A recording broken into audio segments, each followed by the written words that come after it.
back, guys. It's Rick. And Ray. Oh gosh, that just went well. All right, Trainer Talk Tuesday this week. Last week we worked with Lucky in the kennel. This week, puppy tips. All right. A lot of you guys may have got puppies for Christmas. Maybe you just got a new family member to add to your addition here. So we want to talk about some things that you can do at home to help make that transition a lot easier. So, what are some of the most common things that people come in with when they come with a new puppy? Potty training. Potty Number training. one. Woo-wee. Nobody likes a dog pissing on the floor, right? So, Or the other one. yeah, that one's even worse. Easier to clean though. So here's an easy way to start using a crate, all right? Some of you may or may not like crates, and let's just face it, we need them, okay? Because they're gonna make life a lot easier for you. We can't supervise a puppy 24 hours a day. It's literally impossible. And puppies don't come pre-trained. They're not potty trained from the factory. That'd So, I know it's really I'd buy awesome. one.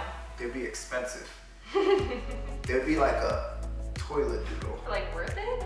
I don't know. It would be a doodle mix. It would be taking over the doodle mix. world. Yes. Potty doodle. But even if you work from home and you're there 24/7, so it's like, oh, I don't need a crate, I'm here. You're still working from home. You still can't monitor him 24/7. Your phone rings. And potty training is one of those things, if you don't catch it right in the moment, it makes it that much harder because the dog's already establishing the behavior. Correct. So dogs live in the moment, right?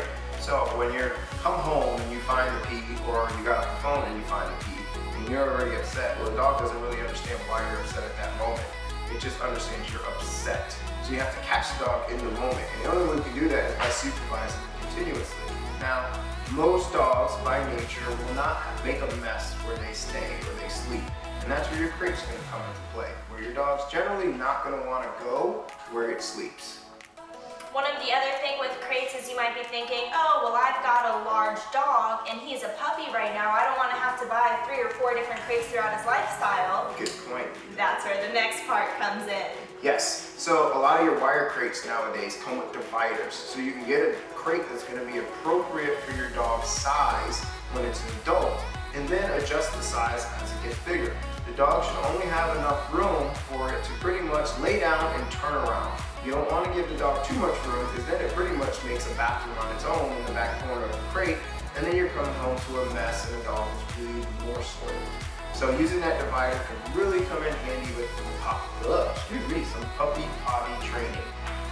Next on the list. Next on the list is teething, Or chewing, biting, mouthing. Yes, almost every single puppy call we get, the person says, my dog is biting me.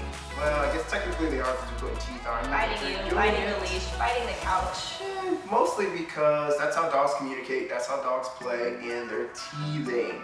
They're losing those baby teeth, they're getting their adult teeth, and their gums itch, they hurt, just like a child loses baby teeth and you got those sleepless nights. Well, a puppy's the same way, we just do it at a faster pace when we're a puppy. So, let's get them something to soothe those gums. Something that they can actually chew on that will benefit them. Hey Rick, what about a nylon bone or rawhide? Nylon bones aren't horrible, the actual brand nylon bone.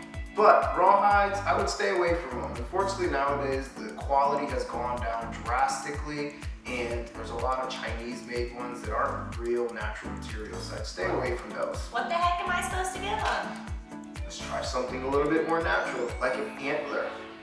Deer antlers, elk, moose, horns, they're all good natural materials. So as the dog starts chewing on it and breaking it down, it's just gonna absorb that calcium, which is gonna help with their bone and teeth growth.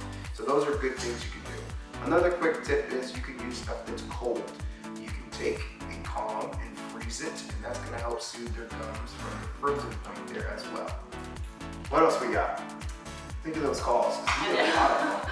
We do. What was it? I don't remember. She's got to use her phone again. We did write it down, I promise you. iPhone. Hurry up. We're on TV here. It's not TV. Close enough. Environmental exposure. Oh, yes. Let's not isolate that puppy, all right? So, let's take some consideration. Let's say your dog was some type of farm dog before it came here, okay? And it was born up in the middle of nowhere, Brooksville. You and now you live in downtown Tampa. Well, that's a big difference for your dog. So, you want to take that dog out as much as you possibly can to get it exposed to all the things that it's going to be exposed to the rest of its life. Don't shelter it any more than it already has been, because then you can have some long-term disadvantages going forward and your dog becomes scared of what should be normal everyday life. And remember, those first couple months are crucial to puppy development, and so whatever it learns in those few months, it will carry it throughout its lifetime. So it's super important to get him out and exposed. Even if you think he may not ever be in this type of atmosphere, it's still good to give him that exposure just in case. Yeah, especially here in Tampa, we get a lot of people who relocate, and they may have come from middle of nowhere, Idaho, and all of a sudden work takes you down to downtown Tampa. Well, now your dog, who again is not used to the high traffic, lots of people, tons of stimulation, is now being forced into that environment. So just because you don't have to deal with it on a daily basis doesn't mean you shouldn't avoid the situation. You should actually continue going with the dog. Anything else on our list? That was it. Sure for this episode. My phone's ringing. Is that for you? No. Oh, wow. That's you. Alright, anyways. However, stay tuned because next week we're going to touch on this topic even more and go into puppy training and how to get that started. That's right. So stay tuned next week for some actual training tips, and I hope these little bit of life tips could have helped you out drastically. So for now, it's Rick. And Ray. You missed. Oh, I thought we were... We didn't say bye That was yet. so lame.